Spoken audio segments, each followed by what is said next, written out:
Yo mga boy, welcome back sa ating anime Tagalog talakayan. Kamusta kayo? Ngayon nga ay ating talakayin ang mga karakter sa mundo ng anime na piling may bira, piling may tira o piling malakas. Kumbaga ito yung mga karakter sa mundo ng anime na maboboka.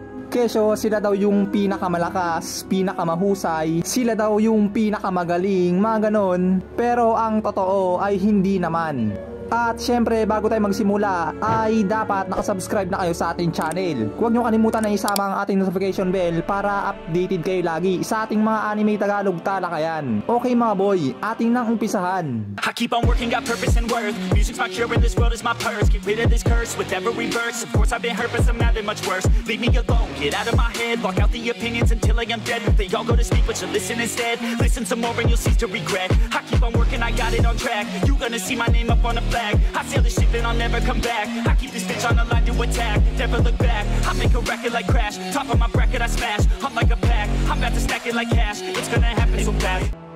So ayun guys, ang magiging bilang natin ay pababa. So uunahin ko na nga dito si Pobyo. Itong si Pobyo ay makikita natin sa anime na That Time I Got Reincarnated as a Slime. Ito nga si Pobyo mga boy, ayon nga sa kanya, siya daw yung pinakamalakas sa kanilang grupo. Ayon sa kanya yon. Pero in that time na makaharap niya si Rimuru, doon na nga na-reveal yung katotohanan na hindi naman talaga siya malakas. At ang kasunod dito ay itong si King Fritz. Siya ay makikita natin sa Attack on Titan. Itong si King Fritz mga boy, naghahari-harian lang naman yan. At ang isa pang katotohanan dyan ay hindi naman talaga siya miyembro ng Fritz family. At ang mas matindi pa dito, yung nagpapanggap nga lang siya na hari. Panggap lang niya mga boy, hindi naman talaga siya totoong hari. At ang kasunod dito ay itong si Mr. Pogi ng Dragon Ball Z. So alam niyo na to mga boy. Oo, martial arts master siya. At kung tutusin ay world champion siya mga boy. Pero nakita naman natin nung lumitaw nga yung mga alien na kalaban nila Goku, wala naman siyang sinabi. Then pumoporma-porma pa siya sa mga tao na kayang-kaya niya daw labanan yung mga kalaban ni Goku. Na ang katotohanan ay hindi niya naman talaga kaya. At ang kasunod dito ay itong si Raijin Arataka ng Mob Psycho 100. So itong si Raijin mga boy, para magkapera siya, ginagamit niya si Mob para makausap yung mga espiritu, then para magpanggap din na exorcist. So isa din to sa mga maboboka. Kesyo nakapagpalabas daw siya ng espiritu, nakausap niya daw yung mga espiritu, pero ang katotohanan ay ginagamit niya ng si Mob para magawa ang mga bagay na yon at para bayaran siya at hangaan ng mga tao. At ang kasunod dito na mabokang karakter na piling malakas ay itong si Terufumi Sugimoto ng Yowamushi Pedal. So ito din mga boy, isa din siya sa mga mabokang karakter na piling maalam. Kesyo eksperto daw siya sa mga pagbibisikleta, tapos siya pa daw yung pinakabatak. Pero ang katotohanan ay sakto lang naman yung kakayahan niya at lakas niya sa pagbibisikleta. At ang ating kasunod ay ang taga-ubos ng Magic Beans na si Yamcha. Tuwing may bakbakan kasi, ginagawang pulutan ni Yamcha yung Magic Beans. Kasi ba naman, alam niyang mabubugbog lang siya, sasabak pa siya at sasali pa siya sa bakbakan. So imbis na nakatulong, naging pabigat pa. Una, siya na umubos ng Magic Beans. Pangalawa, naabala niya pa sila Goku kasi kapag namamatay siya ay gagamitan na naman siya ng Dragon Balls. So hahanapin na naman yung mga Dragon Ball para kumpletuhin yon at gumawa ng healing at muli siyang mabuhay. Hanep talaga, inubos na nga yung Magic Beans, tapos ilang beses na nga binuhay, sasali pa talaga sa bakbakan. Isa sa mga halimbawa ni Suki ng kamatayan doon sa part ng laban niya sa isang Saibamen. Ito yung kulay green na maliit na alien. So dyan sa laban niya sa Saibamen, so nangyari napataob niya yung isa. Then pagtapos nyon nagyabang na nga siya.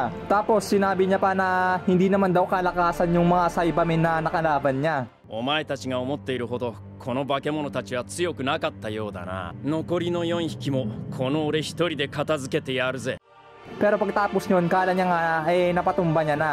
Then a few moments later, bumaliktad nangyari, siya yung napatumba ng Saibamen. Isang bira lang, patay na agad siya. Tapos nagyayabang pa siya kanina na hindi naman daw kalakasan yung Saibamen na kalaban niya. At yan nga si Yamcha mga boy. Yamcha, suki ng Magic Beans at suki ng kamatayan. At ang kasunod ay itong si Buggy ng One Piece. Eto guys, sobrang boka din neto ni Baggy. Hindi rin naman siya kalakasan. Although nandun na tayo sa part na hindi pa natin nakita na kung may ibibitaw nga ba talaga itong si Baggy. Pero may kabukahan din kasi to mga boy. Nagpipiling malakas din to eh. Lalo na dun sa part na maglalaban daw sila ni Whitebird. So para hindi nga mapahiya at para purihin din siya at hangaan, lalabanan niya daw si Whitebird ng 1-on-1 na bakbakan. So sobrang kalokohan naman yun, di ba? Anong pag-asa niya dun? So yun nga mga boy, ay itong si Baggy, isa din sa mga mabokang anime karakter na nagpipiling malakas.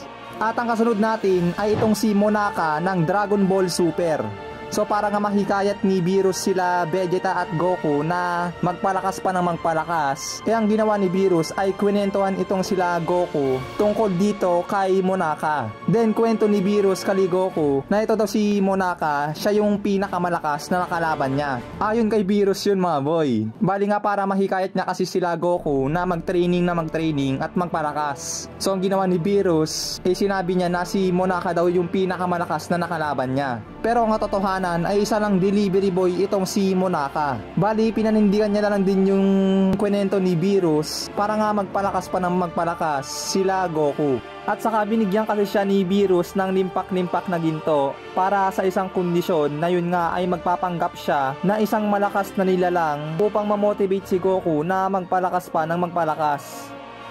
At ang pangalawa sa ating listahan ay itong si Usopp ng One Piece. Heto mga boy, sobrang boka din neto. Sa totoo lang ay marami ng part ng One Piece na napanood natin na naghahambog nga itong si Usopp. Pero dito guys ay bibigyan ko na lang kayo ng isang halimbawa. Doon sa manga sa chapter 1024, sinabi ba naman niya sa part na yan ay yung haki daw ni Big Mom ay galing daw sa kanya at nakapagpabagsak daw siya ng 2 tubiropo. So sobrang boka nga mga boy. Tapos lahat ng gifters ni Kaido dyan ay hawak niya na dahil kay Otama. Tapos ito pang kabukahan mga boy, na pati nga si Chopper ay hindi makapaniwala. Yan guys, basahin nyo. 10 daw yung pinataob ni Usopp. Tapos kung sineryoso niya pa daw ng konti, malamang ay piece of cake sa kanya yung mga halimaw. So sobrang boka mga boy. Pero actually hindi lang naman niya mga boy. May mga ibang part din sa One Piece na nasaksihan natin na grabe yung pagpipiling ni Usopp na sobrang lakas niya nga. So ayan nga si Usopp mga boy. Siya ay nilagay ko sa aking number 2 list ng mga nagpipiling malakas.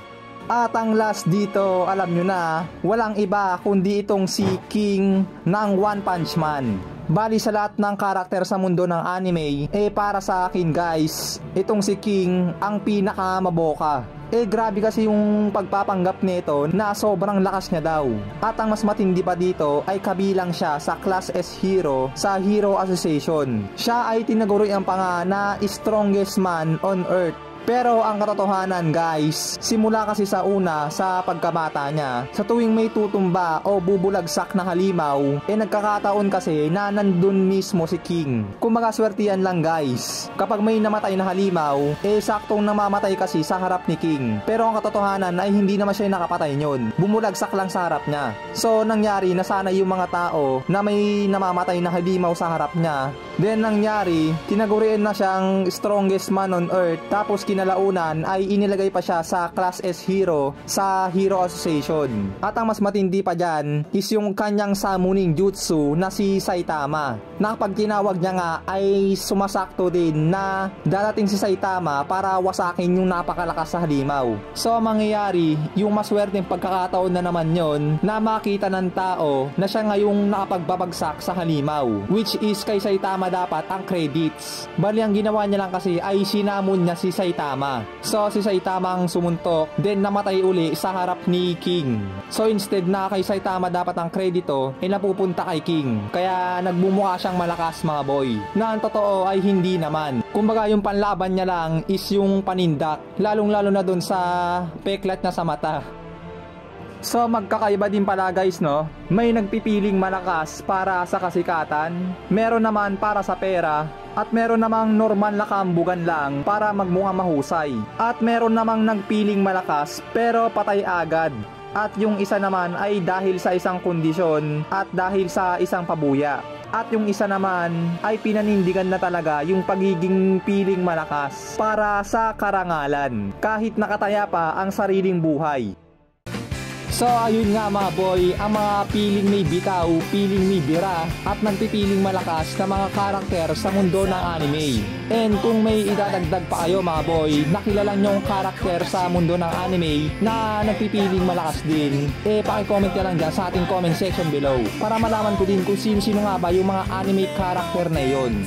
So hanggang dito na nga muna tayo mga boy at salamat sa inyong panonood. At kung nagustuhan nyo man ang video natin ito ay pakilike na din guys at huwag nyo kalimutan na mag-subscribe sa ating channel para lagi kayo makasubaybay sa ating mga anime Tagalog talakayan. Maraming salamat guys. Hanggang dito tayo nagpapaalam.